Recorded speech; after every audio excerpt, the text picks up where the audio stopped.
नमस्कार मित्रों, मैं हूं आपके साथ अशोक वर्मा। आप देख रहे हैं टीवी 20 न्यूज पर फटाफट खबरें। बने रहिए हमारे साथ। अतरौलिया स्थित बौडरा पावर स्टेशन पर विद्युत विभाग द्वारा महाकैंप का आयोजन किया गया। बता दें कि यह आयोजन विद्युत विभाग द्वारा पूरे प्रदेश में शनिवार और रविवार को 2 दिवसीय महाकैंप लगाया गया, जिसमें उपभोक्ताओं की सभी प्रकार की शिकायतों के निदान हेतु जैसे बिल का संशोधन, बिल जमा करना, मीटर लगाना, डिफेक्टिव मीटर सही करना, नया कनेक्शन या फिर स्वयं सहायता समूह ग्रुप जो महिलाओं द्वारा संचालित है वो लोग घूम घूम कर बिजली बिल जमा करेंगे, उनको ट्रेनिंग कराने का प्रबंध भी विद्युत विभाग द्वारा किया गया है। आज के इस मेगा कैंप में करीब अब तक 4,50,000 का कनेक्शन हो चुका है। करीब 60 लोगों का बिल संशोधन, 20 नए मीटर, 15 डिफेक्टिव मीटर को सही किया गया और लगभग 20 नए कनेक्शन भी उपभोक्ताओं को दिया जा चुका है। अभी भी महाकैंप में कार्य जारी है तथा अगले शनिवार और रविवार को भी महाकैंप का आयोजन किया जाएगा। इस बाबत क्या कुछ कहा अधिशासी अभियंता रामपाल सिंह यादव ने, आपको सुनवाते हैं। कैंप लगा है, यहाँ पे कितने लोगों ने नया कनेक्शन है, कितने लोगों का लोड बढ़ा है, इसके बारे में जानकारी। देखिए, ये महाकैंप का आयोजन हुआ है और ये पूरे प्रदेश में शनिवार और रविवार दोनों दिन महाकैंप लगाया गया है, जिसमें उपभोक्ताओं की सभी प्रकार की शिकायतों के निदान हेतु जैसे बिल का संशोधन हुआ, बिल का जमा करना हुआ, मीटर लगवाना हुआ, डिफेक्टिव मीटर सही कराना हुआ, नया कनेक्शन देना हुआ या फिर स्वयं सहायता ग्रुप जो महिलाओं का बना हुआ है, ये लोग भी घूम घूम कर कैसे बिजली का बिल जमा करेंगी, उनको ट्रेनिंग करने का प्रबंध भी यहाँ किया गया है। तो इस पूरे कैंप में अब तक 4.5 लाख का कलेक्शन हुआ है, करीब 60 लोगों का बिल संशोधन हुआ है, 20 नए मीटर लगाए गए हैं, 15 जो डिफेक्टिव मीटर थे उनको सही किया गया है और लगभग 20 नया कनेक्शन भी दिया गया है। अभी भी लोग आ रहे हैं और कार्य जारी है यहाँ। सर ये कैसे बताएं कि संडे और किस तारीख को लगेगा सर कैंप हमेशा? ये आने वाले संडे माने इसको छोड़ करके अल्टरनेट जो नेक्स्ट आएगा शनिवार और रविवार, फिर वह महाकैंप लगाया जाएगा। प्रधानमंत्री नरेंद्र मोदी अपनी शैली से लोगों के दिलों में पहुंच जाते हैं। यह नज़ारा दिल्ली में भी देखने को मिला, जहां प्रधानमंत्री भाजपा के वरिष्ठ नेता लालकृष्ण आडवाणी के जन्मदिन पर उनके घर पर उनसे मुलाकात की और केक काटकर उन्हें जन्मदिन की शुभकामनाएं दी। उनके साथ देश के गृह मंत्री अमित शाह भी उपस्थित थे। पीएम ने कहा कि भाजपा को जन जन तक पहुँचाने के साथ देश के विकास में अहम भूमिका निभाने वाले लालकृष्ण आडवाणी जी को जन्मदिन की बहुत बहुत बधाई। उन्होंने कहा कि वे पार्टी के करोड़ों कार्यकर्ताओं के साथ ही देशवासियों के प्रत्यक्ष प्रेरणा स्रोत हैं। जनपद वासियों के लिए आज का दिन खुशियों का सौगात लेकर आया है, क्योंकि ग्राहकों एक ही शोरूम में देश विदेश के सभी ब्रांडेड रेडीमेड कपड़े आसानी से मिल जाएंगे। इस शोरूम में महिलाओं, पुरुष व बच्चों के लिए भी ब्रांडेड कपड़े उपलब्ध हैं। इस शोरूम की सबसे बड़ी खासियत यह है कि सप्ताह के 7 दिन खुला रहेगा। आज शहर के राहुल नगर मड़िया में ड्रेसलैंड शोरूम का भव्य उद्घाटन हुआ। ड्रेसलैंड वाराणसी के अधिष्ठाता रमण अग्रवाल के साथ स्वर्गीय राजकुमार राय की धर्मपत्नी ने फीता काट व दीप प्रज्वलन कर विधि विधान से शोरूम का शुभारंभ किया। इस दौरान शोरूम के प्रोप्राइटर चंदन अग्रवाल ने कहा कि ड्रेसलैंड के शोरूम में top brand arrow, John players, FCU के फ्लाइंग मशीन, लिवाइस कंपनियों के पुरुषों के गारमेंट्स कम कीमत से लेकर उचित दरों में उपलब्ध हैं। इस शोरूम में जेंट्स लेडीज किड्स की संपूर्ण रेंज उपलब्ध है। महिलाओं के गारमेंट्स में W ऑरेलिया कंपनी के कपड़े उपलब्ध हैं। उन्होंने ये भी कहा कि शोरूम का उद्देश्य है कि एक ही छत के नीचे कई ब्रांडेड कंपनियों के महिलाओं व पुरुषों के कपड़े उचित दर पर मिल सकें। वही कपड़ों की खरीदारी करने आए विशाल जायसवाल ने बताया कि शोरूम में लोगों को बेहतर सामान उपलब्ध है। हमें अब कपड़ों की खरीद के लिए बाहर अन्य जनपदों में नहीं जाना पड़ेगा। इस शोरूम के खुल जाने से हमें कपड़ों की खरीद में आसानी होगी। इस दौरान वेदांता ग्रुप के ऋतिक जायसवाल, भाजपा के पूर्व जिलाध्यक्ष जयनाथ सिंह, दीपक अग्रवाल, अजय अग्रवाल, हर्षवर्धन अग्रवाल, रुचि अग्रवाल, शोरूम के प्रोप्राइटर चंदन अग्रवाल व इंजीनियर राकेश राय सहित भारी संख्या में शहर के गणमान्य लोग शामिल थे। आइए सुनाते हैं कि चंदन अग्रवाल प्रोप्राइटर और विशाल जायसवाल ग्राहक ने इस बाबत क्या कुछ कहा। जी, पूरा परिचय के साथ बताइए कि किस चीज़ की ओपनिंग हुई है, क्या है यहाँ प्रोडक्ट। मैं चंदन अग्रवाल, आज आजमगढ़ में कंप्लीट फैमिली रेडीमेड गारमेंट्स का एक स्टोर खुल रहा है, जो ड्रेसलैंड बनारस का एक फ्रेंचाइजी है। इसमें टोटल आपके देसी विदेशी टॉप ब्रांड्स के कपड़े उचित मूल्य पे मिलेंगे। यहाँ जो भी स्टॉक होगा, जो भी फ्रेश स्टॉक आपको बाहर मिलता है फर्स्ट डे, वो फर्स्ट डे से आजमगढ़ में भी मिलेगा। क्या क्या कपड़े हैं जैसे बच्चे हुए हैं और यहाँ पे मेंस, लेडीज़, किड्स की संपूर्ण परिधान की रेंज है। आप जनपद वासियों से क्या अपील करना है? जनपद वासियों से ये मेरी अपील है कि अब आपको इन कपड़ों के लिए बाहर जाने की कोई आवश्यकता नहीं है, आपको सारा एक छत के नीचे उपलब्ध है। ब्रांड्स कौन कौन से उपलब्ध है आपके यहाँ? यहाँ आपका इंडियन में रेमंड्स है, एरो है, रेमंड्स हो गया, एलन सोली हो गया, कलर प्लस हो गया, और बाकी आपके इंटरनेशनल ब्रांड में कैल्विन सीके का माल है, टॉमी हाई फ्लायर है, एरो है, रिबॉक है, एडिडास है। इस तरह करके लगभग हम लोग के 125 ब्रांड्स लेडीज़ और जेंट्स और किड्स में हैं। जैक एंड जोन्स है, पूमा है। जी, परिचय के साथ बताएं कि ये ड्रेसलैंड फ्लैश के बारे में आपका क्या राय है? मैं विशाल जायसवाल इस शहर का ही निवासी हूँ। अभी तक हम लोगों को जो है लखनऊ, दिल्ली ये जाना पड़ता था शॉपिंग के लिए। यहाँ पे बहुत सारी मल्टी ब्रांड शॉप खुली, लेकिन ये जो एक ड्रेसलैंड जो चंदन जी ने यहाँ पे ओपन किया है, ये बिल्कुल एकदम आपके मेट्रो सिटी के पैटर्न पे है। यहाँ पे सारे ब्रांड अवेलेबल हैं, जो कि एल्विन कैली से लेकर BlackBerry, Calvin Klein, Tommy, everything you can get it from here. इसमें 3 सेक्शन बनाया गया है, जो कि नीचे जो है मेन सेक्शन है, इसके अपर फ्लोर पे जो है चाइल्ड सेक्शन है, और टॉप फ्लोर पे लेडीज सेक्शन है। और ये पूरी तरीके से लगता है कि हमें हर तरीके की वैरायटी यहाँ पे अवेलेबल है। तो जो कि हम लोग को पर्टिकुलर जाना पड़ता था शॉपिंग के लिए, दिल्ली, नोएडा, इन जगहों पे जाना पड़ता था, वो हम लोग की रिक्वायरमेंट यहाँ फुलफिल हो जाएगी। तो हम लोग का एक बहुत बड़ा समय का भी बचत होगा, और इससे हमारे एक शहर को भी एक प्रोत्साहन मिलेगा। लोग जगहों जगहों से आएंगे, जो कि अभी मऊ में ऐसा कोई वो नहीं है, बलिया में कोई नहीं है, जौनपुर में इस तरीके का कोई शॉप नहीं है। तो इस तरीके से ये हमारे शहर के लिए बहुत बड़ी उपलब्धि है। आप लोगों से क्या कहेंगे? मैं लोगों से ये कहूँगा कि यहाँ पे आएँ, और यहाँ पे तो अब ये कहने का नहीं रह जाएगा कि हमें लखनऊ ही जाना पड़ेगा, ये ब्रांड यहाँ पे नहीं है, इस तरीके की वैरायटी यहाँ पे नहीं है। तो जैसा कि मैं यहाँ पे देख रहा हूँ, यहाँ पे हर तरीके की वैरायटी अवेलेबल है, आप हर ब्रांड यहाँ पे पा सकते हैं। जनपद में 3 कंटेनमेंट जोन आज बढ़ाए गए हैं, जिसकी जिलाधिकारी ने जानकारी दी है। उन्होंने कहा है कि इन क्षेत्रों में कंटेनमेंट जोन प्रोटोकॉल का 100% अनुपालन सुनिश्चित किया जाएगा। जिला मजिस्ट्रेट ने कहा कि कंटेनमेंट जोन के निर्धारण के संबंध में दी गई व्यवस्था के अनुसार जनपद के वसीम अहमद के घर के आसपास का क्षेत्र, मोहम्मद बाज बहादुर नगर पालिका परिषद आजमगढ़, शुभम गौड़ के घर के आसपास का क्षेत्र राजस्व ग्राम सोफीपुर तहसील लालगंज व धर्मदेव के घर के आसपास का क्षेत्र राजस्व ग्राम भतसारी तहसील लालगंज का संपूर्ण क्षेत्र कंटेनमेंट जोन होगा, क्योंकि पूर्व प्रेषित सैंपल्स जांच रिपोर्ट में भेजी गई जांच रिपोर्ट में से इन इलाकों में कोविड-19 के मरीजों की पुष्टि हुई है।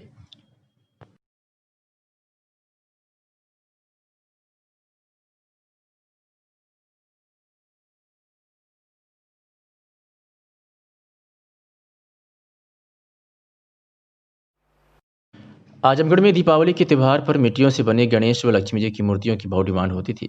मूर्तिकार मूर्तियों की सप्लाई नहीं कर पाते थे, लेकिन कोरोना वायरस के कारण मूर्तिकार भी भूखमरी के शिकार हो गए हैं, और ट्रेनों के ना चलने की वजह से मूर्तियां बाहर नहीं भेजी जा पा रही हैं, जिससे मूर्तिकारों के लिए परेशानी हो रही है। शहर के गुरमीटोला निवासी धीरज मूर्तिकार का कहना है कि एक तो मिट्टी नहीं मिल पा रही है, क्योंकि खनन वाले परेशान करते हैं, दूसरे इस मूर्ति के पुश्तैनी कम में मेरे परिवार के दर्जनों लोग लगे हुए हैं, जो पूरे शहर मूर्ति बनाते हैं, और दिवाली के त्यौहार पर हमारी मूर्तियां अच्छे दामों में बिक जाती थी, और इससे हमारे घर परिवार का भरण पोषण हो जाता था। धीरज ने प्रशासन से गुहार लगाई है कि मूर्तिकारों को सरकार आर्थिक मदद दे, जिससे उनका परिवार 2 जून की रोटी इज्जत से खा सके। आइए सुनाते हैं कि मूर्तिकार धीरज ने क्या कुछ कहा। मिट्टी के हम लोग बनाते हैं, स्थिति है कि जो है लॉकडाउन के वजह से ग्राहक हमारे यहाँ खरीदारी नहीं कर पा रहे हैं, और मूर्ति जो है क्या नाम है कि जो दूर दूर तक जाए रुकावट हो जा रहा है, जिससे कोई ट्रेन भी नहीं चल रही, जिससे चालू ट्रेन होती है। अब उसकी वजह से और खनन वाली मिट्टी के लिए हम लोग को बहुत परेशानी डाल रहे हैं, इसलिए हम लोग बढ़िया बढ़िया चीज़ें नहीं बना पाए। तो ये क्या क्या बना लेते हैं आप इससे? हम लोग मिट्टी के लक्ष्मी गणेश, जैसे किशन जी हुआ, गणपति मूर्ति हुआ, ये सब हम लोग बनाते हैं सर, और जो है इसी वजह से हम लोग रोजी चलती है। अब कभी कभी क्या नाम है कि जब रुकावट हो जाती है तो कहाँ से दुकान? पूरे साल काम चलता है आप लोगों का? जी, 12 महीना यही हमारा रोजी होता है। कितना कमा लेते हैं एक मूर्ति से? यही एक दिन में कम से कम 400-500 रुपये आदि पड़ जाता है। पूरा परिवार आपका लगा हुआ है इसमें? आजमगढ़ शहर के मुख्य चौक पर स्थित श्री बिहारी जी के मंदिर में हर वर्ष अन्नकूट महोत्सव दीपावली के दूसरे दिन बड़े धूमधाम से मनाया जाता है, जिसमें शहर के संभ्रांत लोग व्यवसायी अपने परिवार सहित आते हैं और दर्शन पूजन करते हैं। परंतु कोरोना संक्रमण को देखते हुए इस बार कुछ शर्तों के साथ मंदिर में प्रवेश व प्रसाद का वितरण किया जाएगा। इस वर्ष 15 नवंबर 2020 को दिन रविवार को महोत्सव मनाया जाएगा। अन्नकूट महोत्सव में 56 भोग का दर्शन व गोवर्धन पूजा दिन में 2 बजे शुरू होगा। 4 बजे से 6 बजे तक दर्शन व सूखा प्रसाद का वितरण किया जाएगा। श्री बिहारी मंदिर के व्यवस्थापक संत प्रसाद अग्रवाल ने निवेदन के साथ कहा है कि श्रद्धालु बिना मास्क के श्री बिहारी जी के मंदिर में प्रवेश नहीं मिलेगा। सोशल डिस्टेंसिंग का पालन करना होगा और कोविड-19 के कारण सूखा प्रसाद ही वितरण होगा। उत्तर प्रदेश की राज्यपाल श्रीमती आनंदीबेन पटेल ने हरिजन सेवक संघ द्वारा आचार्य विनोबा भावे की 125वीं जयंती वर्ष के उपलक्ष्य में आयोजित वेबिनार गांधी इन न्यू एरा विनोबा जी को आज राजभवन से संबोधित करते हुए कहा कि आचार्य विनोबा भावे जी के वक्तव्य एवं कृतव्य से बहुत कुछ सिखाया जा सकता है। उनकी पूरा जीवन यात्रा समाज के उत्थान के लिए थी। आचार्य विनोबा जी द्वारा बताई गई बातें लोगों को सही और सफल मार्ग पर ले जाने में सहायक है। राज्यपाल ने कहा कि महापुरुषों की कृति किसी एक युग तक सीमित नहीं रहती है, बल्कि उसकी प्रासंगिकता युगों तक कायम रहती है। समाज उनके विचारों से सदैव मार्गदर्शन प्राप्त करता रहता है। आचार्य विनोबा भावे जी ने गांधी जी के मार्ग को अपनाया और जीवन भर वह उनके आदर्शों पर चलते रहे। संत स्वभाव के होने के बावजूद आचार्य विनोबा में राजनैतिक सक्रियता भी थी। उन्होंने सामाजिक अन्याय तथा धार्मिक विषमता का मुकाबला करने के लिए देश की जनता को स्वयंसेवी होने का आह्वान किया। समाचार पत्र महाराष्ट्र धर्म के माध्यम से भी आचार्य विनोबा भावे ने देशवासियों में स्वतंत्रता की अलग जगाने में महत्वपूर्ण भूमिका निभाने का निर्माण किया है। उन्होंने कहा कि आचार्य विनोबा भावे जी को समाज कल्याण, दुखी एवं जरूरतमंदों के उत्थान हेतु किए गए कार्यों के लिए संत, आचार्य तथा ऋषि जैसी 3 विभूतियों से सम्मानित किया गया था।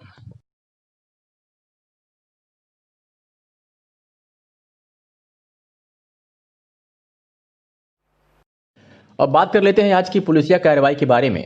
आपको बता दें कि पुलिस अधीक्षक आजमगढ़ सुधीर कुमार सिंह द्वारा चलाए जा रहे वांछित अवैध असलाह, अवैध गांजा से संबंधित अभियुक्तों की गिरफ्तारी व बरामदगी अभियान के क्रम में जनपद आजमगढ़ के विभिन्न थानों द्वारा किए गए सराहनीय कार्य का विवरण इस प्रकार है। आपको बता दें कि थाना में नगर पुलिस ने साहसिक मुठभेड़ में 2 अवैध चोरी की मोटरसाइकिल, 1 अवैध नाजायज तमंचा व 2 अवैध जिंदा कारतूस व 1 अवैध खोखा कारतूस के साथ 2 नफर अभियुक्त को गिरफ्तार किया है। तो थाना देवगांव की पुलिस ने भी नाजायज गांजा के साथ 1 अभियुक्त गिरफ्तार करने में सफलता हासिल की है।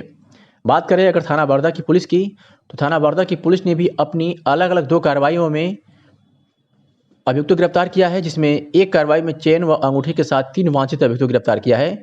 तो दूसरी कार्रवाई में 4,20,000 रुपए के 42 ग्राम हेरोइन के साथ 1 अभियुक्त को गिरफ्तार किया है। पुलिस द्वारा हुई इस कार्रवाई से अपराध खेमे में हड़कंप मचा हुआ है।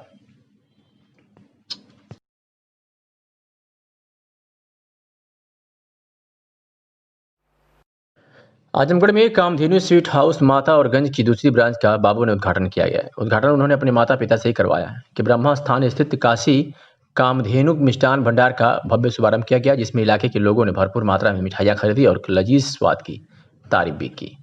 दुकान के मालिक ने बताया कि यह मिष्ठान भंडार गरीबों के लिए है। यहाँ पर कम दामों में भी मिठाइयाँ मिलेंगी और वह भी पूर्ण रूप से शुद्ध मिठाइयों का लाभ लोग उठा सकेंगे। वही दुकानदार का कहना है कि मार्केट रेट से सस्ती और अच्छी मिठाइयाँ हमारे यहाँ उपलब्ध है। क्या कुछ कहा, सुनवाते हैं आपको। सर मैं आए सिर्फ क्वालिटी लेके आए हैं। आइए दुकान जो खोले हैं गरीबों की दुकान खोले हैं, इसमें एक रिक्शा वाला, साइकिल वाला भी आके दुकान में सामान खरीद सके। जो उसको ना लगे इस दुकान में हम एंट्री करते समय कि हमको सामान महंगा लग रहा है, वो 10 रुपये के भी सामान से पेट अपना यहाँ भर सकता है। इसके लिए दुकान हमने गरीबों के लिए डाला है और गरीबों के साथ साथ बड़े लोग के भी लिए क्वालिटी की लड़ाई हम लड़ने आए मार्केट में है और क्वालिटी लड़ाई लेकर चलेगी मार्केट में। तो किस तरह का मीठा आपने रखा है? मीठा तो मेरे पास बहुत वैरायटी है, जो चाहिए लोगों को उस वैरायटी का मीठा मेरे पास है। जी हाँ, चाहे वो काजू बाइट ले लिए, चाहे काजू कट ले लिए, काजू रोल ले लिए, कोई भी मीठा लेना चाहे मेरे यहाँ मीठा आपको उपलब्ध मिलेगा। मार्केट से सस्ता है? जी हाँ, मार्केट हम सस्ता देंगे। आप मेरे यहाँ देसी घी के लड्डू 320 रुपये किलो है, महीन बूंदी की। हाँ। काशी गोमती संयुक्त ग्रामीण बैंक ऑफिसर स्टाफ एसोसिएशन का अधिवेशन नगर के हरबंसपुर स्थित पालीवाल गेस्ट हाउस में संपन्न हुआ। बैंक का नाम परिवर्तित होने के कारण यूनियन ने अपना नाम यूपी बैंक अधिकारी एसोसिएशन रखने का निर्णय लिया है। एसोसिएशन की गठित कार्य समिति में सुल्तानपुर के अरुण, कुमार सिंह को अध्यक्ष तथा आजमगढ़ के सुभाष चंद्र तिवारी कुंदन को महामंत्री बनाया गया। इसके अलावा सेवानिवृत्त सुख सागर सतीश चंद्र श्रीवास्तव गिरीश चंद्र राय को संरक्षक मंडल में शामिल करते हुए उन्हें भावभीनी विदाई दी गई। एसोसिएशन के महामंत्री सुभाष चंद्र तिवारी कुंदन ने कहा कि केंद्र सरकार ग्रामीण बैंक कर्मियों के साथ सौतेला व्यवहार कर रही है। सुप्रीम कोर्ट के निर्णय के बाद ग्रामीण बैंक कर्मियों का वेतन तो प्रायोजक बैंकों के बराबर कर दिया गया, किंतु अन्य सुविधाओं में असमानता है। उन्होंने ग्रामीण बैंकों का उनके प्रायोजक बैंक में विलय की मांग करते हुए मजबूत ग्रामीण अर्थव्यवस्था व ग्रामीण बैंक कर्मियों के बेहतर भविष्य के लिए आवश्यक बताया। श्री तिवारी ने स्थानीय समस्याओं पर चर्चा करते हुए बैंक सम्मेलन के बाद पूर्ववर्ती काशी गोमती संयुक्त ग्रामीण बैंक में मिल रही सुविधाओं में की गई कटौती का विरोध किया एवं उन्हें पूर्ववर्ती की भांति लागू करने की मांग किया। इस बाबत क्या कुछ कहा सुभाष चंद्र तिवारी ने, आपको सुनवाते हैं। यूपी ग्रामीण बैंक अधिकारी एसोसिएशन का प्रदेश अध्यक्ष एवं वर्तमान में बड़ौदा यूपी बैंक अधिकारी एसोसिएशन का महामंत्री हूं। जो बड़ौदा यूपी ग्रामीण बैंक, पूर्वांचल बैंक एवं काशी गोमती संयुक्त ग्रामीण बैंक का आपस में समामेलन 1 अप्रैल को हो गया था, लेकिन लॉकडाउन के कारण काशी गोमती संयुक्त ग्रामीण बैंक अफसर स्टाफ एसोसिएशन की बैठक नहीं हो पाई थी, तो वही अधिवेशन आज आयोजित था। इसमें पूरे तीनों बैंकों को मिलाकर लीड यूनियन हमारी काशी गोमती संयुक्त ग्रामीण बैंक अफसर स्टाफ एसोसिएशन बनी और इसका नाम बदलकर बड़ौदा यूपी बैंक अधिकारी एसोसिएशन किया गया है और तीनों को मिलाकर एक सम्मिलित कमेटी बनी है जिसकी घोषणा आज हो गई है। चूँकि यह दौर जो है वैश्विक महामारी कोरोना का चल रहा है, कोविड-19 से विश्व में सारे लोग परेशान हैं और तमाम लोगों ने ऐसे दुष्कर समय में, जबकि लॉकडाउन लगा हुआ था, लोग कोरोना से विभिन्न जगह पर परेशान थे, ऐसे में तमाम समाज सेवी संगठनों ने, चिकित्सकों ने अपने बहुत अच्छे कार्य किए, मीडिया कर्मी ने बहुत अच्छे कार्य किए और हमारे बैंक कर्मी भी सारे लोग जानते हैं कि पूरे लॉकडाउन पीरियड में छुट्टियों को भी कैंसिल करके समर्पित रहे। तो ऐसे में यहाँ के एक सांस्कृतिक संस्था संस्कृति सेवा विकास मंच एवं अपने बैंक के एसोसिएशन के संयुक्त तत्वावधान में यहाँ पर कोरोना योद्धा सम्मान का कार्यक्रम भी अधिवेशन के द्वितीय सत्र में आयोजित किया गया, जिसमें यहाँ के प्रमुख चिकित्सक डॉक्टर दीपक पांडे, डॉक्टर मनीष त्रिपाठी, डॉक्टर पारिजात बर्नवाल एवं प्रयास, संघर्ष, भारतीय प्रवासी संगठन, ऐसे तमाम जो संगठन यहाँ पे सामाजिक संगठन है, सबके प्रमुख लोग यहाँ पर आकर उपस्थित हुए। श्री संजय कुमार पांडे, श्री सौरभ उपाध्याय, श्री रणजीत सिंह, श्री कृष्ण सिंह, श्री आशुतोष बंदन श्रीवास्तव, जिन लोगों ने कोरोना के लॉकडाउन के पीरियड में विशेष कार्य किया, वो भी यहाँ पर उपस्थित हुए और सबको सम्मानित किया गया। और अभी अपने उद्बोधन में डॉक्टर दीपक पांडे ने यह बताया कि जो कोरोना का यह समय चल रहा है अभी ख़त्म नहीं हुआ है, यह अप डाउन अभी लगा रहेगा। तो इस माध्यम से हमने उन समाजसेवी संगठनों को एक तरह से प्रोत्साहित करने का भी काम किया है कि वह भविष्य में भी अपनी इसी तरह से सेवा बरकरार रखें, इसी भावना के साथ कि कर्मण्येवाधिकारस्ते मा फलेषु कदाचित्। जैसा आगे भी ये कार्यक्रम जारी। पुलिस अधीक्षक के निर्देश पर जनपद में बदमाशों के खिलाफ पुलिस अभियान जारी है और बदमाशों के सफाई के लिए और लोगों को सुकून की लाइफ जीने देने के लिए प्रतिबद्ध योगी सरकार के निर्देश पर अपराधियों के खिलाफ कार्रवाई जारी है। इसी क्रम में थाना दीदारगंज व थाना फूलपुर पुलिस टीम की संयुक्त अभियान में 25,000 का इनामिया बदमाश मुकेश गौतम निवासी भादू थाना दीदारगंज पुलिस की गोली लगने से घायल हो गया। बताया जा रहा है कि थाना दीदारगंज व थाना फूलपुर पुलिस टीम के द्वारा संयुक्त रूप से चेकिंग के दौरान जब इन बदमाशों को घेरने की कोशिश की गई तो पुलिस के ऊपर इनके द्वारा फायरिंग की गई। जवाबी फायरिंग में साथी साइबर अपराधी मुकेश गौतम को दाहिनी टांग में गोली लगी तथा उसके साथ ही अंधेरे का फायदा उठाकर जंगल में भाग गया। मुकेश गौतम के पास से एक तमंचा, 3 ATM कार्ड व नकदी तथा एक चोरी की पल्सर गाड़ी बरामद हुई है। यह अपराधी D71 पंजीकृत गैंग का सक्रिय सदस्य है तथा यह थाना कप्तानगंज एवं तहबरपुर थाने के साइबर अपराधों में वांछित चल रहा है। इस पर विभिन्न थानों के आधा दर्जन से अधिक साइबर क्राइम के मुकदमे पंजीकृत हैं। थाना दीदारगंज क्षेत्र के साइकिलिंग चेकिंग के दौरान जब दीदारगंज पुलिस टीम पुष्पनगर की पुलिया पर चेकिंग कर रही थी तो उस दौरान एक मोटरसाइकिल पर 2 संदिग्ध व्यक्ति आते हुए दिखाई दिए। जब इन्हें रोकने का प्रयास किया गया तो इनके द्वारा मोटरसाइकिल को मोड़कर भागा गया। तो आरटीएसएफ द्वारा सभी आसपास के थानों की टीमों को इसे घेरने के लिए बताया गया। जब इसको थाना फूलपुर पुलिस टीम और थाना दीदारगंज पुलिस टीम द्वारा घेरा गया तो इसके द्वारा पुलिस टीम पर फायरिंग की गई और उस फायरिंग के दौरान काउंटर फायरिंग में एक बदमाश को गोली लगी। इस बदमाश की पहचान मुकेश गौतम के रूप में हुई है, जो कि 25,000 रुपये का इनामी बदमाश है और इस पर यह एक खतरनाक शातिर साइबर अपराधी है और एटीएम विभिन्न जगहों से एटीएम बदलकर ये साइबर अपराध करता है। इसके ऊपर आधा दर्जन से ज़्यादा केस में ये हैं, जिसमें कुछ केसों में वांछित भी चल रहा था। इसके बाद से एक संदिग्ध मोटरसाइकिल, तमंचा और कारतूस बरामद हुए हैं। मेहनगढ़ स्थानीय थाना क्षेत्र के गौरा गांव स्थित मेहनगर गोसाई की बाजार मार्ग पर सिंह उर्वरक बीज भंडार में बीती रात चोरों ने ताला तोड़कर कैश बॉक्स से 20,000 रुपये नगद सहित 16 बोरी डीएपी, 80 बोरी बीज गेहूं, 30 किलो बीज सरसों, बरसीन आदि उठा ले गए।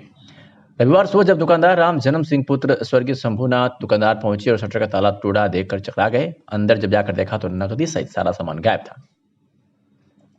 और इस घटना की सूचना डायल 112 सहित स्थानीय पुलिस को दी। पुलिस मौके पर पहुंची और जांच में जुट गई।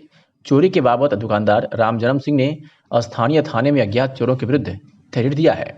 मेहनगर इंस्पेक्टर प्रशांत कुमार ने बताया कि चोरी के बाबत पीड़ित ने तहरीर दी है। जांच कर मुकदमा पंजीकृत किया जाएगा।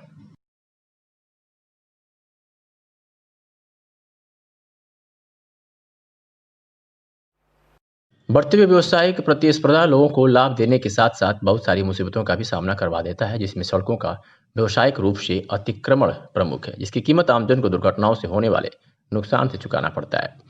इसी क्रम में महाराजगंज कोतवाली क्षेत्र का प्रमुख कस्बा नगर पंचायत महाराजगंज के नए चौक पर सड़कों का व्यावसायिक अतिक्रमण होता रहा है। वहीं नगर पंचायत प्रशासन सड़क अतिक्रमण को लेकर नगरवासियों को निरंतर जागरूक करती रही है। इसका असर तब और बढ़ गया जब कोतवाली प्रभारी गजानन चौबे आमजन की समस्याओं को समझते हुए सड़क पर हुए व्यावसायिक अतिक्रमण को पीछे हटाकर पुलिस बल तैनात कर दिया। प्रभारी निरीक्षक के निर्देशन पर ड्यूटी पर तैनात पुलिस बल को यातायात के नियमों का आमजन की सहूलियत के अनुरूप कड़ाई से पालन करवाने को कहा गया।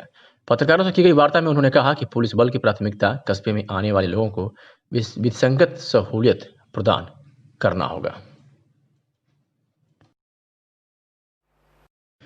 थाना सिधारी क्षेत्र के सदर तहसील के अंतर्गत राउतमऊ में विगत कुछ दिन पहले चली गोलीकांड में घायल व्यक्ति का मंडलीय सदर हॉस्पिटल में सही ढंग से उपचार न होने को लेकर पीड़ित परिवार के लोगों ने जिलाधिकारी को प्रार्थना पत्र दिया।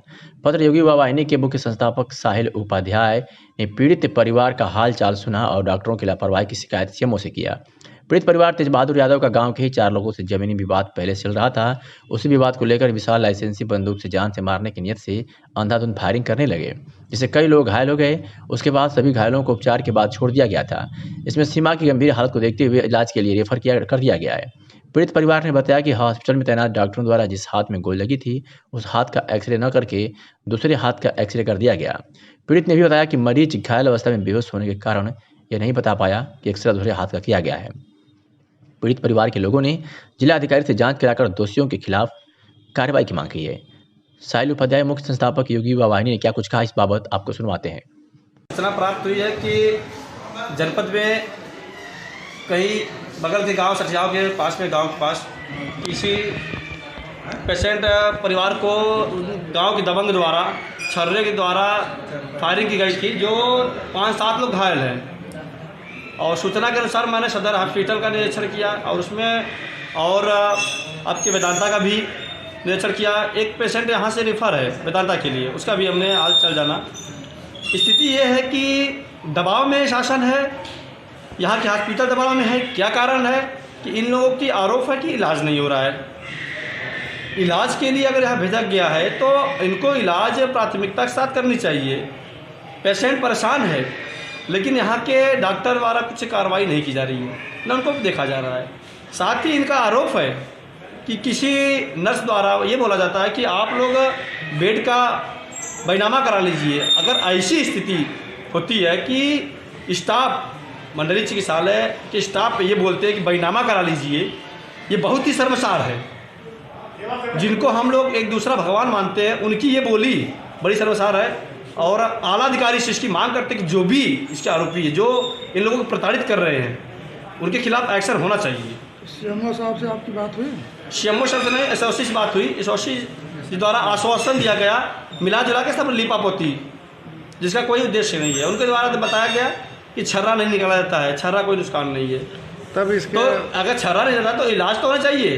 अगला पेशेंट बैठा है, उसके मुंह से ब्लड आ रहा है, क्या इलाज कर रहे हैं? उसके बाद उनको बोला जा रहा है कि आप बैनामा लिखवा दीजिए। ये कहाँ का न्याय है? पूर्ण रूप से सरकार को बदनाम करने के चक्कर में पड़ गए आप लोग।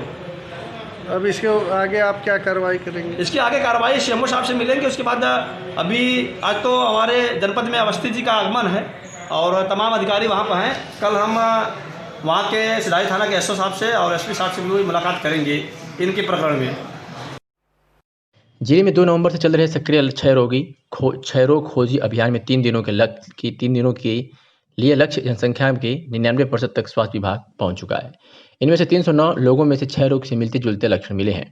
जांच के दौरान 16 व्यक्ति क्षय रोग के मरीज निकले। इन 16 लोगों में से 14 का इलाज शुरू हो चुका है। यह अभियान 11 नवंबर तक चलेगा। अभियान एक साथ सभी 12 ब्लॉकों में चल रहा है। जिला क्षय रोग अधिकारी DTO डॉक्टर परेश अख्तर ने बताया कि 2 नवंबर से जिले की 5 लाख से ज़्यादा की आबादी में सक्रिय क्षय रोगियों को खोजने का काम चल रहा है। इसमें से 1,52,000 लोगों तक 2, 3 और 4 नवंबर तक पहुंच जाना था। जिले के क्षय रोग विभाग की टीम 3 दिनों में 1,51,000 लोगों की जाँच कर चुकी थी। एक तरफ से यह 3 दिनों के लिए निर्धारित लक्ष्य का 99% से ज़्यादा है।